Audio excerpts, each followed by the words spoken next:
Hi, this is Dr. Brad from Hope Clinic. We're going to do a class today based on the immune system. I've had a lot of patients asking about the immune system, how it works, what they can do at home. So we're going to talk about some, hopefully, possibilities for you guys on how to help yourself and your family. So Hope Clinic, as always, it's the multiple specialists that makes us unique, the multiple specialties that we offer. We're all about options. So hopefully we'll get you some good options today. So our body, we always talk about at Hope Clinic that our body is constantly healing to stay alive. So if you're alive right now, your body is healing. That also includes infections. It's impossible to reduce most viral infections, the exposure. So our best protection actually is our immune system. That's why some people get sick, some people don't get sick, and they can be exposed to the same thing. There are very effective ways to support our immune system. Our immune system gets stronger by exposure and recovery from illness. So that's what a vaccine is trying to mimic. So when we get a vaccination, it's trying to mimic our body having been exposed to some of those types of infections that gives us deep immunity. Our natural microbiome helps keep our immunity strong and regulated. So our microbiome means we have decades of research showing that we have bugs, inside of us, outside of us. By bugs, I'm talking about viruses and bacteria and parasites and yeast and things like that. It's normal and healthy for our body to have a certain amount of that, and that actually keeps our immunity strong consistently. I can't tell you, there's been a number of times in practice where people that had terrible allergies or terrible immune weaknesses of different types got sick at a certain point in time, and then their immune weakness went away or their allergy went away. That just helped to re-educate their immune system a bit. What we are concerned about is excessive inflammation, or also the insulin response is included with this, or how our blood sugar is affected. What people are talking about right now is what we call the cytokine storm. This is where our immune system overreacts to an infection. So I've said for years that viruses don't kill people, dehydration kills people, or another way to say that is inflammation kills people. So it's how the person's body responds to the virus that has the negative effect on that person. And what we're concerned about is over-responsive inflammation. So one way we can help our immune system quite a bit is by balancing out our inflammatory response. And we're going to talk about some practical things later that have to do with that. We've also talked about the lines of defense in some of the blogs and videos we've done before. Our first and second lines of defense is what we call our innate immunity. This is our immune system preventing basically getting sick or keeping the sickness at bay so it doesn't go very deep. Our third line of defense is what we call our acquired immunity. This is what we're talking about when we say, hey, our immune system gets stronger by exposure to different infections. That's what builds our third line of defense. That's also the area that vaccines and that are trying to support, trying to mimic our natural immunity.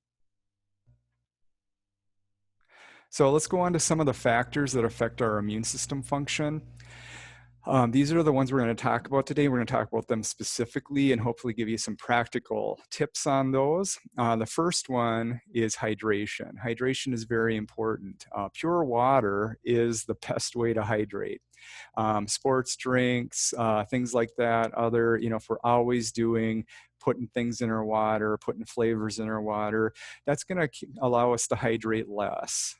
So the way to hydrate the most is pure water. Obviously, having less caffeine in the diet, less alcohol, and even less sugar can have an effect on that as well. Sometimes it's just fine. Put like lemon in our water, lime in our water, drink some coconut water. We carry a Hydrate. It's called Hydrate sports drink at the clinic that is more of a natural form of Gatorade without all the junk in it and that kind of stuff. Those are great at times if the person's really dehydrated, has sweated a lot or whatever, but should just be used at times, not all the time regularly.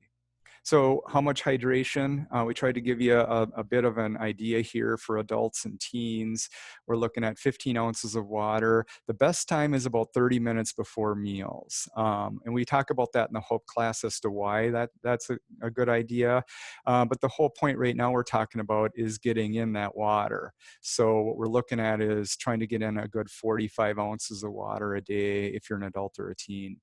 When we're looking at ages 7 to 12, we're looking at 30 to 40 ounces per day. It doesn't really, when you're dealing with the kid, the whole point I think is trying to just get it in. However, we find a way to get in that 30 to 40 ounces a day is a good thing. And same thing, ages 3 to 6. We're trying to get in 15 to 30 ounces of water a day. Who cares how we do it, as long as we're trying to get that in. One of the things hydration plays a big role with is the first line of defense. It actually helps all of the line of defenses, but the first line of defense is extremely important. That's why people get sick in airplanes. You know, you get above the clouds and the atmosphere, and what happens in a plane is you get very dehydrated, and that's why people normally get sick after flights. So that's why we recommend 10 ounces of water, like we've done before, mentioned before on blogs, every hour that you're in a plane. But if your mucous membranes, what we call the nasal passageways, the mouth, the throat, the lungs, that the mucous membranes actually go all the way through the digestive system. They're in the ears, the sinuses. If those get dried out, that puts us at risk for infection. Even our skin has normal flora on it, normal enzymes, normal acidity that keeps us from getting infected. So hydration plays a role with also not just what we call mucus production, but also clearing excess mucus. If we do get sick or we're trying to clear some other toxin, having enough water helps us clear out that phlegm, which reminds me to drink some water.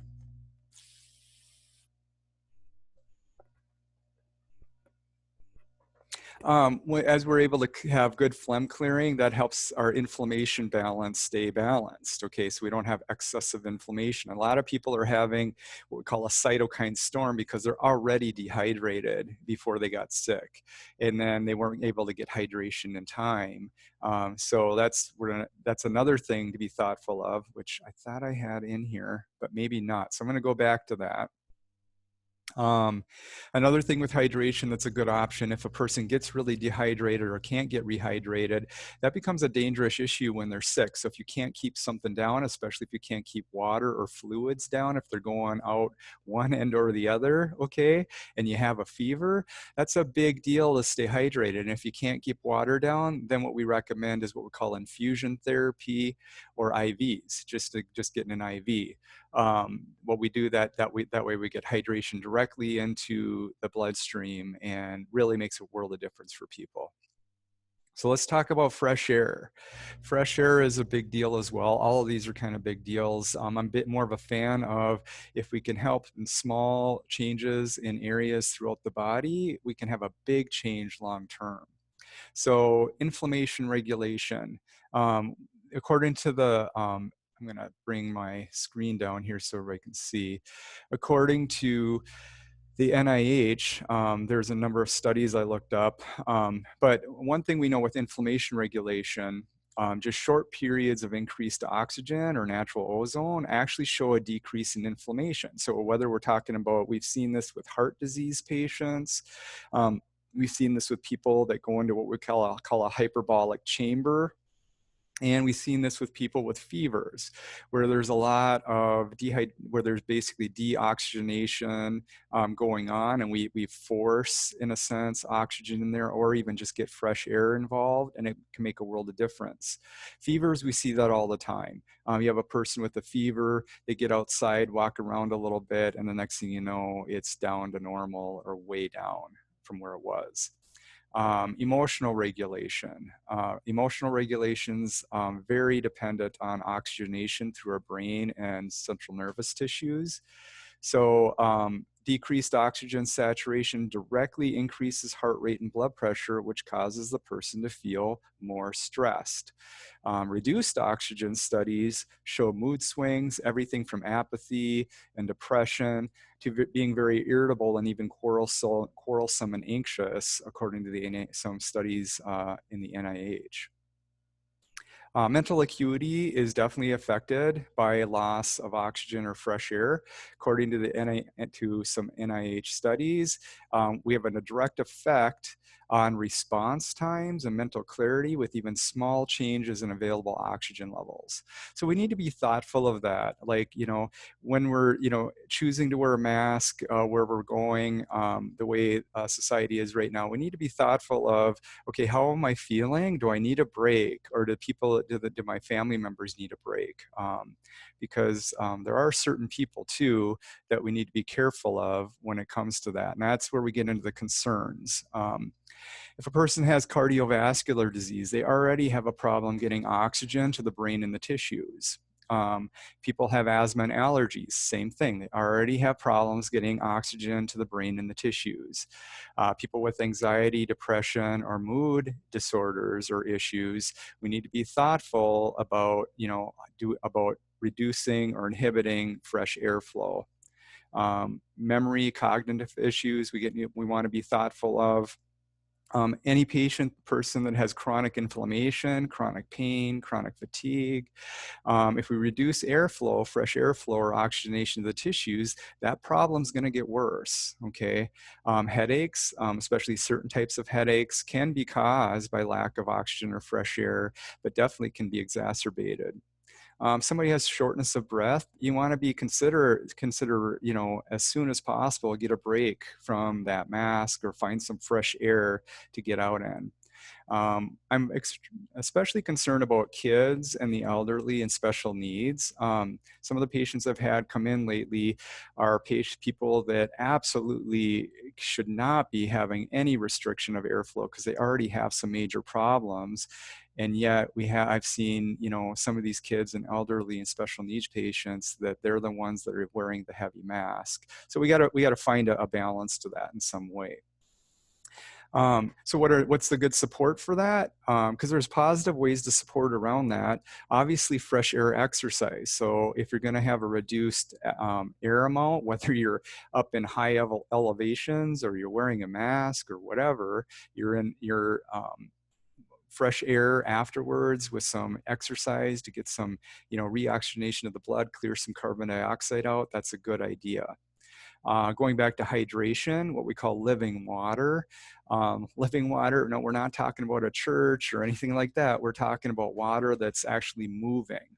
Okay, we get so used to using water that's in a bottled form and it's been sitting, and what we call that dead water. And there are some waters that you can get that have been ozonated in the bottle. It depends how long they've been sitting on the shelf. Because water that's flowing, like water out of your tap or whatever, it naturally gets what we call ozonation effect. So you get more oxygen into the water so that the water does have a better effect at bringing more oxygen to the tissues. So just be thoughtful of that. Some other supports we're going to just mention. In Chinese medicine, there's a couple formulas that we use here at Hope Clinic, a Lutheran formula or Ginseng endurance formula. Those can be used, we will use those with people that have been at high elevations, have less oxygen access. So that might be a thought if you have a kid in school or something like that, or you have to work and wear a mask long-term during the day.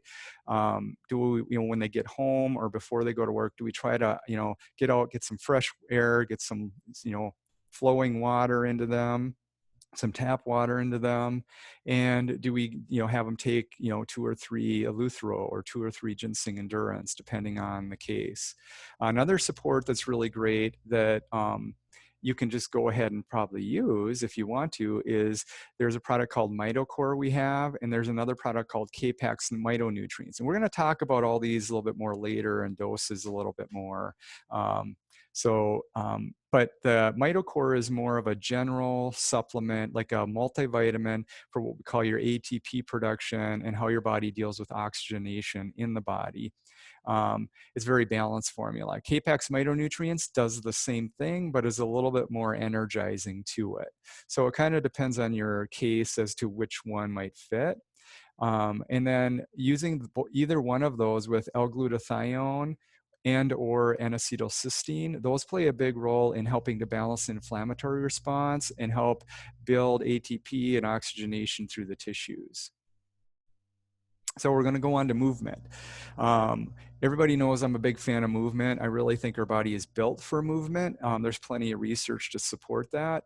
If you're interested, we have what's called a gym workout on my blog that you can take a look at. If you might have the equipment at home or you go to a gym that you can do that, that's a really good place to start. And if you're still not sure, we can hook you up with a lot of resources to get you on a program that works for you. So movement, according to the research, should be done at least daily. Okay, so we want to get moving daily. Now that doesn't mean you have to do a 2-3 hour workout every day. In fact, we don't normally recommend that for most people. The catch though is the more inflammation you have in your body, the more blood sugar issues you have in your body, the more regular movement and hydration that you need. Okay, so that's kind of the catch, is a lot of times when people have inflammation, they stop moving because it doesn't feel so good to move, but they actually need to move more. The goal is each time you move is to try to get a little bit out of breath. That doesn't mean you're worn out and you're panting and whatever. That means just getting a little bit short of breath. What we found according to research is that the shorter exercise and the more often is better. So we're talking 3 to 30 minutes a day.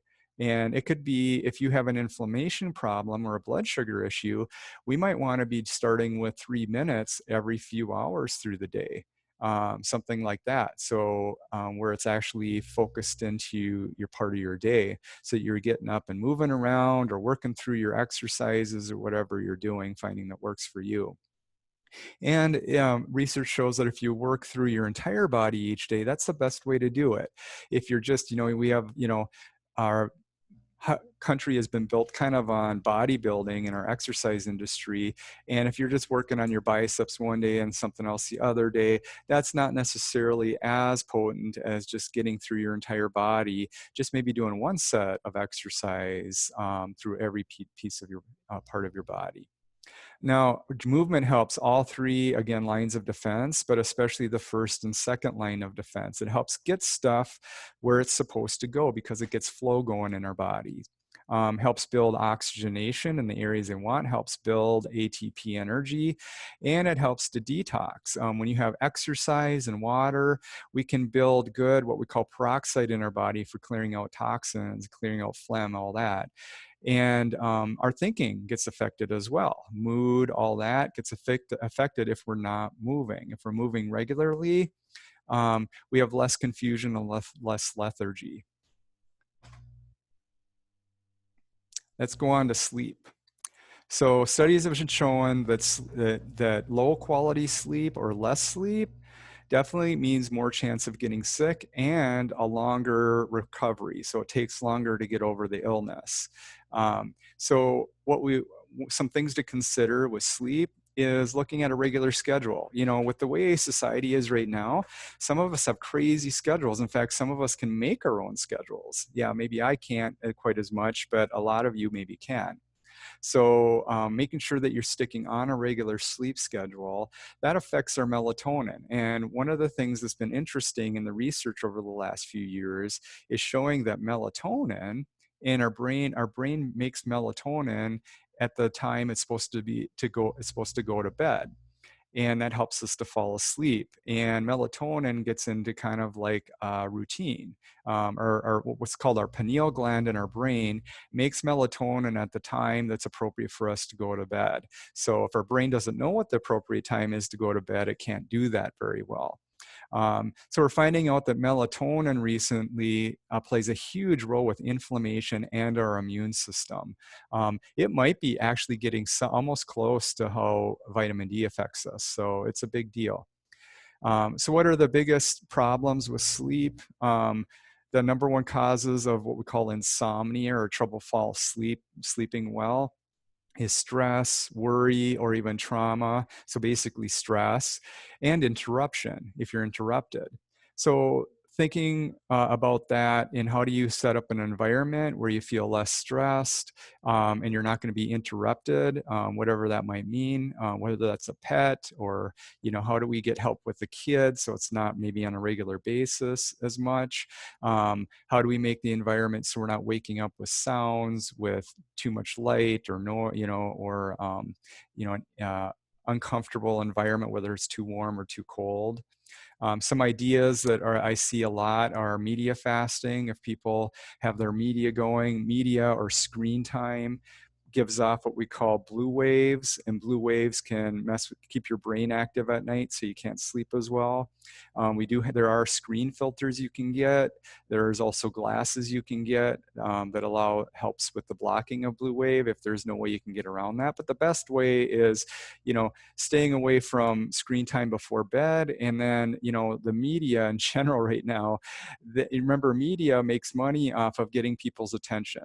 So the scarier something the more fear something instills in you, or the more anger something instills in you, those are the things that our mainstream media are going to be focusing on right now, and have been.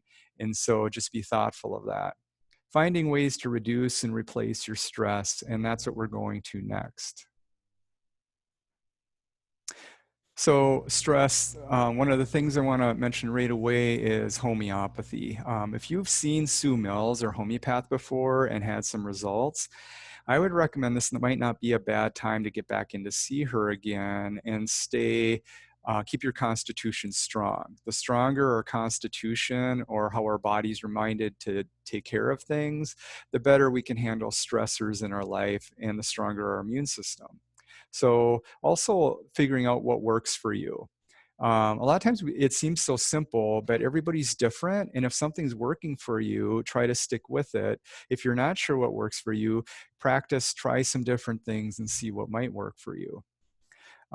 So when it comes to stress, we're going right back to physical activity again. Physical activity is a huge de-stressor, so we want to have that in our life every day if we can. There's lots of different ways to do body or internal calming, everything from meditation to just checking in. Hey, how am I feeling right now? Noticing what my body feels like right now. Notice what emotions I might have going on right now. And then communication outlets. Expressing the feelings that we have going on. Hey, I'm feeling angry, I'm feeling afraid, I'm feeling sad, I'm feeling happy. Having communication outlets to share those things are really helpful. I like 12-step programs a lot because they have decades of wisdom in how our brain and body works and what works for a lot of people. And 12-step programs talk about what we call experience, strength, and hope. So if you have like family members or friends that you use for support, they're your communication outlets, this is one way to help support holding on to or keeping an outlet. If you're sharing your experience, and then, this is what I'm working on, this is what I'm doing right now, and, I do have some hope in this one area, that really helps. So it's not just a complaint session or something like that, whether it's with another person or even with yourself. And that brings us to both verbal and writing.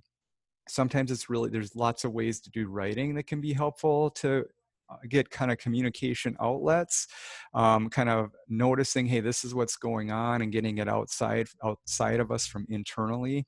And even art can be a really good outlet. But I just think throughout all of those, being thoughtful of practicing expressing your experience, strength, and hope can be really helpful. Our environment around us, having more focus on what's helpful and supportive. So if you have, people around you that constantly feel like they drain you, or you're in a situation where you just feel drained a lot, looking at, well, how can I put more focus on things that are actually helpful and supportive? It might even be that you don't have more time or ability to spend on the more helpful, supportive parts, but you can actually maybe focus more on those. So being especially present during those times when you find things to be helpful and supportive for yourself. We always talk about woods and water. Woods and water have, that's actually how we ozonate. Air is actually ozonated, or you have different types of oxygens in the air when you're around woods and water. So there's some real huge properties with that, with how we oxygenate our body and our tissues. But just nature in general, and being around things that help stimulate our senses in a positive way. So what we see, what we feel, what we hear, what we sense around us can have a big effect. And there's different things you can do indoors as well as outdoors, but that's thoughtful. We're actually built to be around, even in a desert, there's reactions between the air, the types of humidity, and the minerals of the rocks that can cause ozone to form, or different air, what we call fresh air. So, but we have a lot of woods and water around here, so we have it easy. Positive touch is another big one. This is a tough one right now because we're actually being told, don't touch other people, stay away from other people. When can you help find people that you can be comfortable with good positive touch and reinforcement? And you can do this for yourself too. Giving, here, I'm gonna get myself back big here again, even just giving yourself, a hug, rubbing your arms. I had a healthcare professional mention that to me lately as help for myself, is like, hey, giving myself a hug and say, hey, it's okay, you're doing okay, you're doing good. Some good self-talk can be really helpful for shaking off some other negative stuff we're around and helping ourselves. So, and then finding perspective, avoiding fear. Maybe I will keep this going here. So remember, the media is built on making money off of getting people to watch, and people tend to watch what is, inflammatory. And right now, the more we have so much inflammatory in our lives, finding ways to avoid, a whole lot of fear in that, and finding perspective. Anything that finds you a perspective that helps you is not a bad way to go, and noticing that, so you can come back to it when you need it. Practicing self-care, compassion. There's a lot of different ways to do that, but one way that's been helpful for me is normalizing. Well, who wouldn't have a hard time with this? Or of course I'd feel angry when this happened. Those can be really helpful because we're just human. Okay, and normalizing our human nature and our human response to things, and then going on to thinking like, well, that's tough. What a difficult situation. And when we're able to practice self-care with that and compassion, what that does is it helps us have more compassion for others. And also realizing that, hey, I am deserving of empathy, and that other person's deserving of empathy as well. We might not even agree on what's going on or what should be done or shouldn't be done or whatever, but that's where empathy comes in. That's where, the positive touch is normally such a good, helpful thing, but we just are doing the best we can with it right now. So that brings us to toxicity and inflammation. I put these two together because they're kind of the same thing. The more toxic you are, the more inflammation you have. The more inflammation you have, the more toxins you hold on to. So right away, let's talk about emotional, hormonal inflammation and toxicity. If you have a whole lot of hormonal stressors of different types, that's going to cause more inflammation in your body and your mind. And if your hormonal system's off, that's going to cause more toxicity and inflammation. And those two can kind of go together. They can play off of each other. So just be thoughtful of that. If I have too much going on emotionally, do I need a little help with my hormones? Or if my hormones have been way off lately, where I've had a number of patients coming in that have had really both men and women with hot flashes lately. Well, guess what? It's actually been more directly related to their emotional state than their hormonal state, but it's affecting their hormones. So they teeter-totter back and forth, and we might want to look at both of those. Chemical toxicity. A good thing to be thoughtful of right now is people are sanitizing, especially in the public places you go. Just be thoughtful of that. Remember, being exposed to different bugs of different types is what keeps our immune system strong. And if they're using chemical sanitizers, guess what? Our body has to actually detox those. Even alcohol dehydrates our mucous membranes and can reduce our immune system. So just be thoughtful of that. If you can't get away from that in public, try doing something more positive for that at home. I'm a big fan of the Melaleuca line of cleaning products. There's a lot of good natural cleaning products out there. But look at some companies that you can use. You can even make your own cleaning products at home. There's plenty of ways you can Google that, where the idea is getting the chemicals out of your home so you have less dose, so that when you go other places, it doesn't affect you so much. Medications, we forget that medications are chemicals, and they can talk, even though they might be appropriate for us at the time, they can actually cause more toxicity. In fact, it's been really clear that people that have had more of what we call the cytokine storm, or more extra inflammation when they've had an infection, many times they can be on medications that actually cause that to be more of a response. So just be thoughtful of that. You know, there's things we can do a lot of times to reduce the side effects of those medications and help them work more like they're supposed to, and you know, bring that inflammatory response down. Nutrients are big too. We need certain nutrients in our body in order to clear chemical toxins, inflammation, all that stuff. And so for low on nutrients to do that, that can be a problem. So we're going to talk about that later more specifically.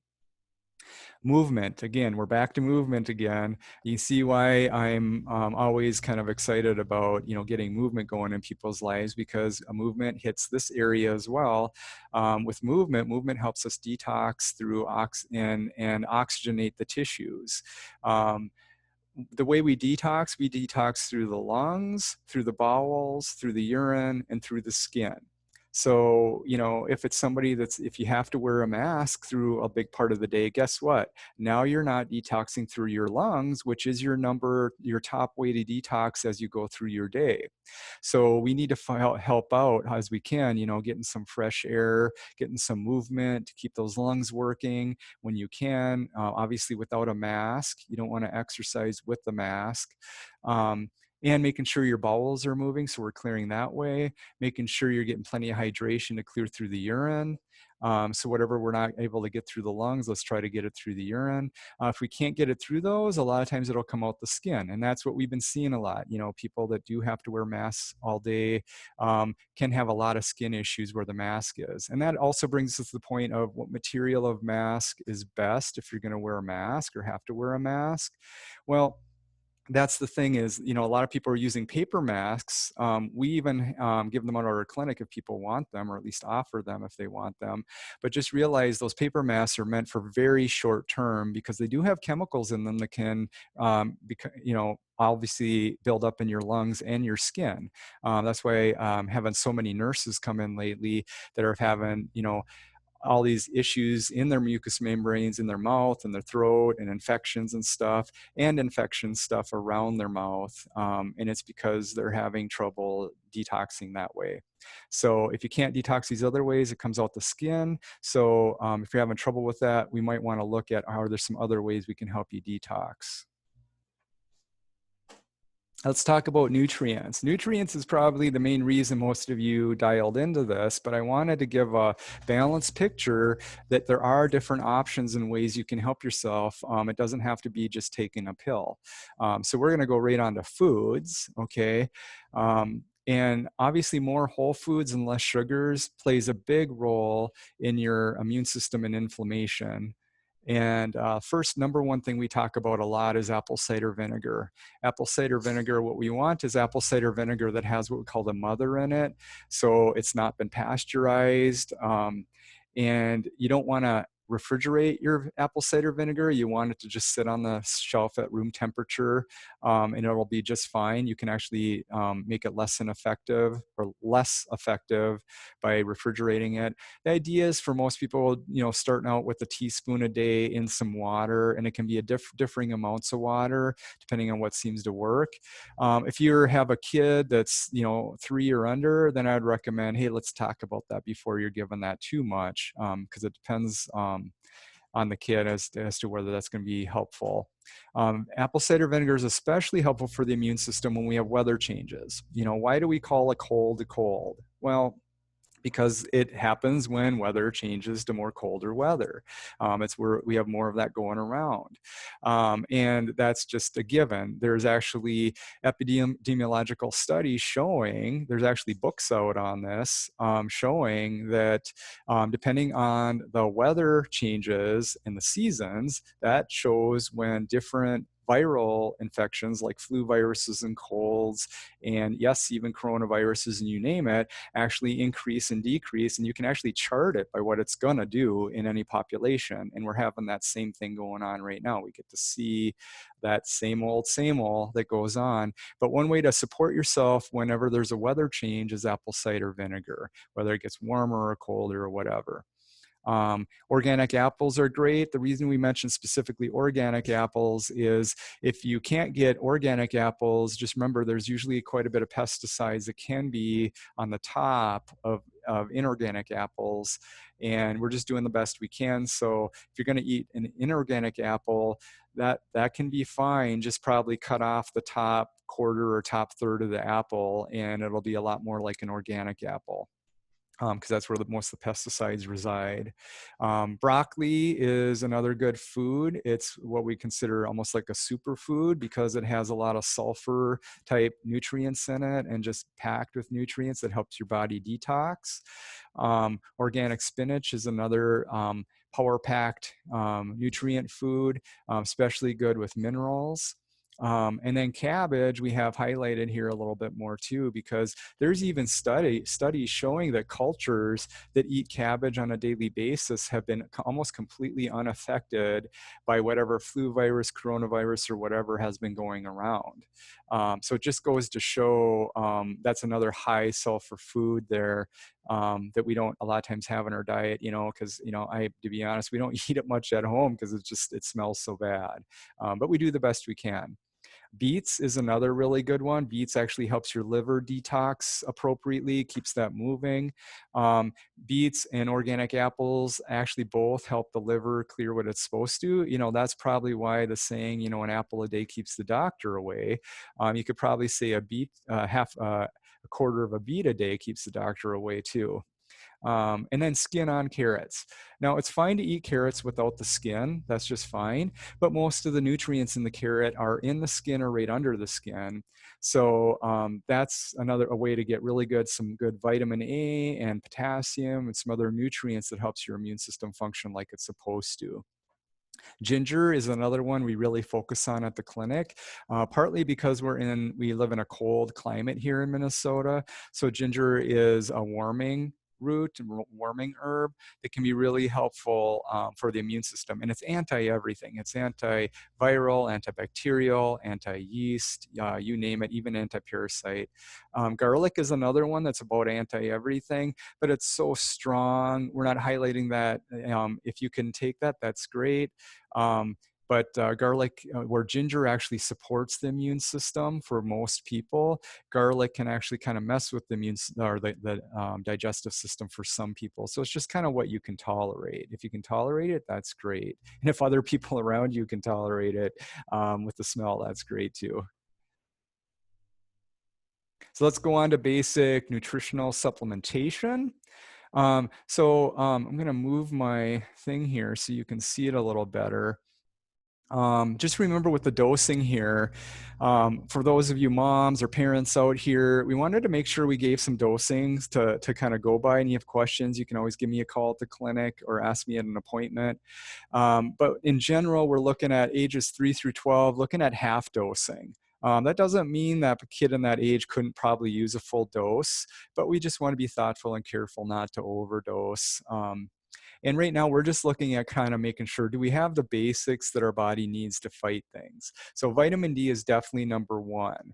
That is probably the most important nutrient people can have right now because it plays a role with, according to some doctors, they've broken down the immune system in 4 different categories. and including inflammation and all that, like taking all the new research into account that we have over the last couple decades. And so what they found is vitamin D actually supports all 4 of those areas. That's why it's so important. And if you have darker skin, you definitely want to be on vitamin D, and you might consider going to more than 1 a day. You might want to be on 10,000 IU a day. We do recommend the vitamin D 5000 by Orthomolecular. It's a capsule powder form that doesn't have to go through the whole digestion as easy. It seems to get activated much easier in your kidney system. Especially if you have darker skin, you might want to be making sure you're using one that will work for you. So the vitamin D 5000, I think we carry at the clinic, it's the best one I've found. Then we get into Cataplex ACP. Cataplex ACP is a nice whole food supplements by Standard Process. What's nice is it has vitamin A, vitamin C, and other factors that go with how you use them. And so it's a nice, good one to build up gently some vitamin A and some vitamin C in the very active forms. If kids get sick, they're usually low on nutrients. If adults get sick, they usually got worn out. Although in the last few years, I've noticed more and more kids that they got sick just because they got worn out. So that's why we're going to talk about kind of all of these. Pectosol or C-Flav are nice vitamin C supplements because Cataplex ACP, it doesn't have a lot of vitamin C. So we can actually add to that with some Pectosol or some C-Flav. These are more of what we call whole food C, what we call very bioactive C supplements. So they're not the chemical form. They're more active in what your body would normally get with food. Zinc Drink is another one we like a lot. Zinc, again, is one of those that hits all 4 areas of the immune system. So Zinc Drink is a special form of zinc in a liquid that what we found is it seems to hang in the mucous membranes longer. So in your sinus areas, in the back of your throat, in your nasal passageways when you drink it. And so that's why I like Zinc Drink a lot, because it seems to really help people keep their mucous membranes in their throat and sinuses stronger. So a good place to start is a half a teaspoon a day. Selenium. Selenium is a missed one a lot, and I've missed it before at times. But selenium is another one that's categorized as helping all 4 areas of the immune system, and yet a lot of Americans are low on selenium, and a lot of Americans, especially if you're on like thyroid medication, like specifically a Synthroid or levothyroxine, you probably want to get on selenium because that thyroid medication is going to be using up your selenium a bit in your body. But looking at doing 1 twice a day might not be a bad idea for a lot of people, for most people. Again, I like our capsule powder form. I think it works a bit better. And then MGzyme. MGzyme is a magnesium form. Most Americans are low in magnesium. And the part of the reason is when you get sick, you use up magnesium, or when you're dealing with an allergy, you use up magnesium, and when you're dealing with stress, you use up magnesium. And magnesium is needed for a lot of different things in the body, including keeping your brain calm. So a lot of us could probably use magnesium. We like MGzyme a lot. MGzyme actually has 3 different types of magnesium. Mistake I'll see patients make at times is they'll take one form of magnesium for years, and they don't realize their body can't convert into the other forms. And so other forms are not getting serviced. So this is a nice one. Congoplex. Congoplex is one that we normally think of. I always thought of it as more of an adult formula, just because it's when adults get worn down. Congoplex is like a multivitamin for your immune system that actually supports your adrenals gently as well. But I'm seeing more and more kids that come in with worn out adrenals, especially with the way school is right now. Kids have a lot of stress, and families have a lot of stress. So, we can just still use that rule that we have up here of half doses for different age groups. Primal Defense. Primal Defense is a nice what we call pre and probiotic. If you're on a good probiotic that's worked really well for you, well, maybe you just stay on that. But Primal Defense is a really good what we call pre and probiotic. So it helps build up the good flora in your gut. And if we build up the good flora in your gut in a positive way, that can sometimes help build up the good flora in your mucous membranes in your skin, which is your first line of defense. EPA DHA 720.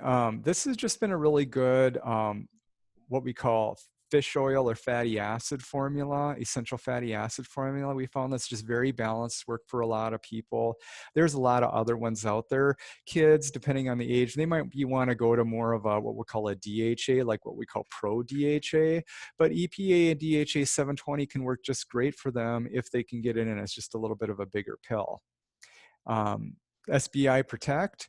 Sbi Protect, this is a powder. It's what we call IgG antibodies. There's more and more companies now coming out with products like Sbi Protect because we're finding that if you can harvest IgG antibodies in the right way, it can mimic breastfeeding. So what actually formed the basis of support for our immune system through life? It was our mom's breast milk for at least the first 6 months, and if possible, here and there up to 2 years, because that's how long it takes for the immune system to be completely mature.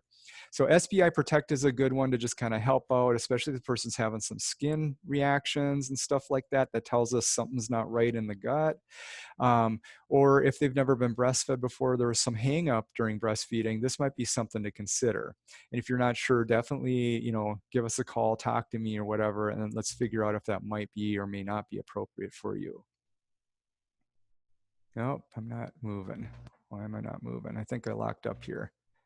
There we go. Okay. So then we're going to go into a little bit more support. You know, we talked about those are basic nutrients for the immune system. There are more specific ways you can go at this because we're finding out that the immune system and inflammation go hand in hand. Well, we've always kind of known that, but we're realizing like, hey, if you have too much inflammation, your immune system may not work correctly. That could be, it's not the virus, like I said before, not the virus necessarily getting you, it's your response to the virus that might be getting you. So Chinese medicine has some nice options. I normally recommend, if you're going to look at some Chinese herbals, maybe you touch base with us if you haven't used them before. If they're ones like, oh yeah, that worked really well for me before, well, that you might be able to go ahead and use those. But Jade Windscreen is a formula that's used to work on, build up what we call in Chinese medicine the Wei, W-E-I. The Wei in Chinese medicine is what helps you balance your immune system, balance your inflammation a little bit so that you don't react as much to allergens, you don't react as much to infections around you, that you just have a strong exterior, kind of like that first, second line of defense. Another one to look at, another couple to look at is a Lutheran formula or Ginseng endurance formula. That's the idea if you're having some hypoxia issues. So maybe if your kid has to wear a mask all day at school, or you have to wear a mask at work all day, do you consider doing 3 of those, whether it's a teen or an adult, 3 of those, you know, in the morning before you go, while you get, you know, out of breath a little bit, and do 3 of those in the evening when you come home, again, getting out of breath a little bit. So we build back the oxygen in our tissues. Especially I'm getting concerned about people's brains and the development of their brains right now when we have some hypoxia for too long. Minor bupleurum is a really good one, especially if the person's feeling run down or they have a fever. This is one, if you've used it before and it's worked great before, well, this could be one you use a little bit preventatively during this time, like 3 twice a day if you're feeling really run down. And because it does give you a little bit of energy, you can see what might work the best. You know, 3 in the morning or 3 in the evening might work just great. Or it might be, oh, I do 3 at breakfast and 3 at lunch to try to keep my energy up, especially if I'm exposed to an environment during the day that I need some help with for my immune system. Then these are some good basics that anybody could really do. N-acetylcysteine, we talked about that one a little bit before. This helps keep your inflammation under control and keeps your tissues oxygenated. So 3 twice a day. L-glutathione 3 twice a day. Does the same thing in a different way. They both kind of work together in the same pathway, but they just hit different areas of the pathway. And using those, one of those or both of those in tandem with, again, either mitochore or Capax mitonutrients. Just remember that the Capax mitonutrients carries a little bit more of an energy boost with it. So if you're doing, that's why I say, hey, let's start at a smaller dose of that one. And these might be better off taking breakfast and lunch, but you can see it might be just fine as long as you sleep well at night and if you took it, morning of the day, end of the day, and you're sleeping well, hey, we're doing just fine. Bio B complex is another good basic B vitamin that's methylated. There's lots of good B complexes out there, but then using that along with thiamine or B1, thiamine plays a big role in balancing your immune system. Again, we're concerned about that over-inflammatory response in your immune system. We're not so concerned about the virus or what virus it is. We're more concerned about your body's response to the virus.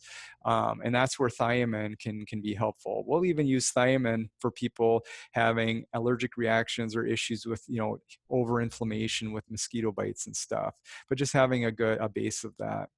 Licorice root is another helpful tool. We just have to remember that licorice root, when you use this is a single herbal. Whenever you use a single herb, you have to be careful not to overdo it, okay? Because you do still have to detox any nutrients that you use, especially herbals. And I like the licorice root we carry. It's just a tincture, so it's just drops. And so most people could do just fine with 5 drops a day. If they're concerned about being around a lot of sickness or a lot of inflammation. So just a low dose. This is another one that, according to that group of doctors I mentioned, that's been focusing on a lot of the more recent research over the years, it hits all 4 aspects of your immune system. So it can be very helpful, especially for some people. And then sleep. Benasom is a product we like to use a lot for people to help them sleep. A lot of people will use like a melatonin that helps them sleep by taking melatonin. We just have to be thoughtful because there is some possibility of, if you're always taking just a plain melatonin, does that actually shrink your pineal gland or cause your pineal gland from making its own melatonin like we want it to do? We want your body to do it itself as much as possible.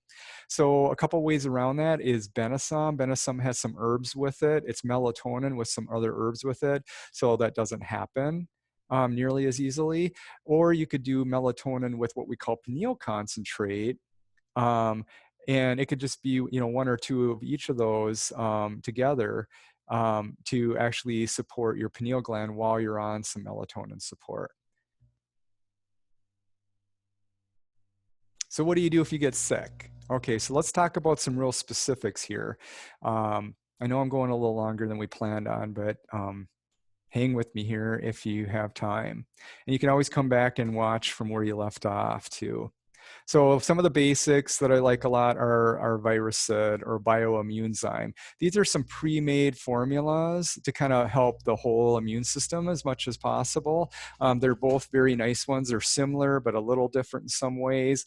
But if you are sick, like Virusid three times a day or Bioimmunozyme three times a day, and remember the rule, you kind of you can half the dose with, younger kids. So. Let's go on to sinusitis. If you have sinus problems, too much drainage, it doesn't matter if it's clear drainage, yellow drainage, green drainage, whatever. That all can be considered sinusitis.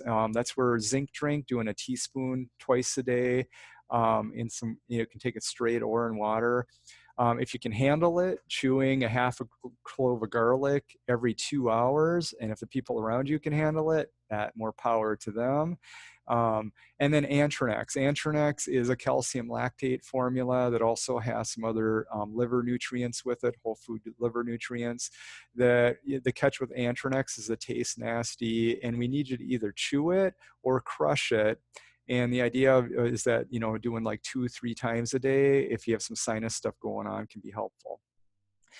Chinese medicine has some nice options for sinusitis. If your sinusitis is not coming around, either check with me or Wells Bovard, our Chinese medicine specialist. A good base product is Ganmao Ling. So if that's worked for you before, you could go back and try that for a bit. Just realize that Ganmao Ling is a little cooling. You might want to use it with some ginger tea at the same time if we haven't checked you. But if things aren't coming around, acupuncture is a really nice way to speed up sinusitis recovery. And if you're coming in for acupuncture with Wells, it might make sense for him to just make you some herbs just for your sinusitis. You might get more bang for your buck. Dry cough is the thing we're really concerned about right now, because what's so interesting is with a cytokine storm or extra inflammation, what happens is it dries out our body. It dries out what we call the pericardium, or the area around the heart, but then causes extra fluid in the lungs, even though you don't feel it. So if you have a dry cough, or a cough that's been going on chronically for a long time and it's just dry, this is what we always recommend is doubling the water you're drinking, and then looking at something like a Lilly preserve metal, or if it's something that we're just not sure about, just come on in and see myself or Wells, and we'll get that going hopefully for you. Fevers, again, Antranx or just plain calcium lactate, same thing. You have to chew or crush it, but you could do you could do 2 every hour with a fever. Fevers use up calcium lactate in the body. So if you can build the calcium lactate up, your body can naturally bring the fever down because it's satisfied, instead of a medication that might inhibit a fever. What we want to do is we want to let fevers run. There's a lot of conjecture and concern about if we're always using Tylenol or a medication like that to reduce a fever, are we allowing viruses to just build up in our body and inflammation to build up in our body over time? Because some viruses can only be completely kicked out by a fever, depending on where they're at and how they're acting. So we like fevers, but we do still want to be thoughtful of them. And it's okay to use a medication when it's appropriate and you think so it might work, or your doctor thinks that's the appropriate thing.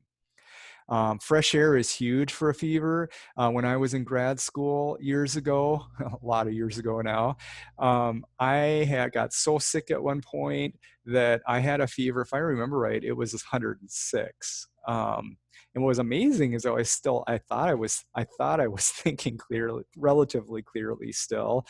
And so I was getting all ready to go to the urgent care or emergency room and get in, because I was like, oh, my fever's just too high. And by the time I got outside, got my car going, got my car cleared off because there was snow out there and whatever, came back in, rechecked my fever, ready to go, it was way down. And I've realized before, it doesn't matter if it's winter or summer or whatever, fresh air can really help with the fever. So especially if it's cold, bundle up, get out, get a little fresh air and come back in. You bundle up again, go back out, get some fresh air, come on back in. That's the idea. Not that you're out there freezing. That's not helpful. And then hydration, water. If you cannot get water down when you have a fever, we need to consider getting in to get help with an IV or an infusion. And so if you are, a lot of times these fevers and stuff, they happen on a weekend, late at night, and you're like, what do I do with my kid? Well, just remember that an urgent care can't normally in Minnesota do an IV. So if they have a fever and it's not coming down and you can't get water into them, it's coming out one end or both ends, and you're concerned, especially if they're vomiting it back up and you can't get it in, well, an emergency room might be what's the plan at that point. And when you go in there, just saying, basically, saying in a nice way, hey, my kid's really dehydrated. My kid has been not getting water in. I really think they need an IV, and I think they need it right away. But that could be a big deal. Infusion therapy, where you're usually actually doing an IV with nutrients, that's a really great way. If we have the option of that, we can hook you up with people that do those. Ginger baths, we have that on my blog. If you type that into my blog, it explains how to do that. But what you want is a comfy temperature. So if you have a kid with a fever and you don't know what's going to be comfy, especially if they can't communicate well, a really young kid, because you can use this for infants too. You just stay with them. You don't want to leave an infant alone in a bath at all. Obviously, you want to hold them. But what you do is you find a temperature that's about a degree or two, maybe above what their current temperature is, or right at their temperature, and that should be a little bit more comfy. We don't want to, we're not trying to cool the fever down by the water temperature. That could have an opposite response.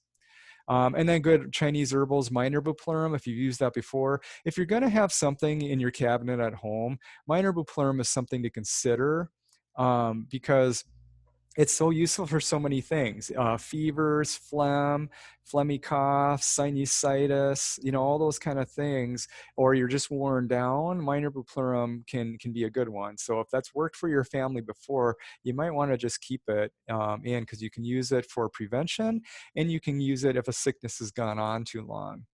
And then always acupuncture. Acupuncture is really great at bringing fevers down as well.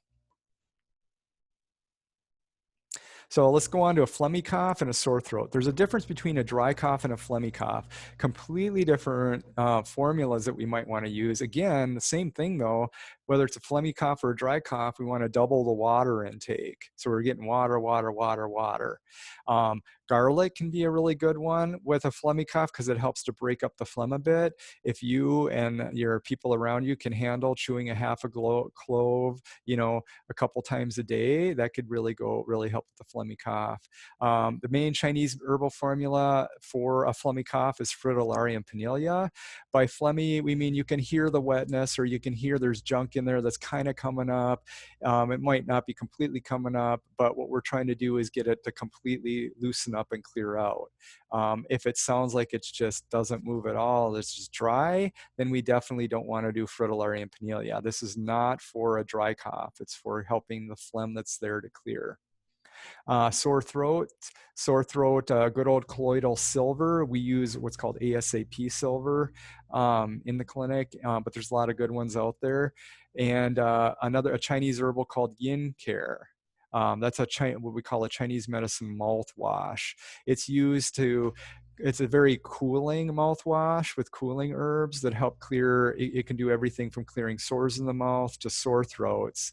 The catch is you don't want to swallow it. You only want to gargle and spit. So what we recommend is doing a 50-50 ratio, half and half colloidal silver yin care, gargling and spit can be really helpful, no matter if it's strep throat or just viral based or whatever, it can be helpful.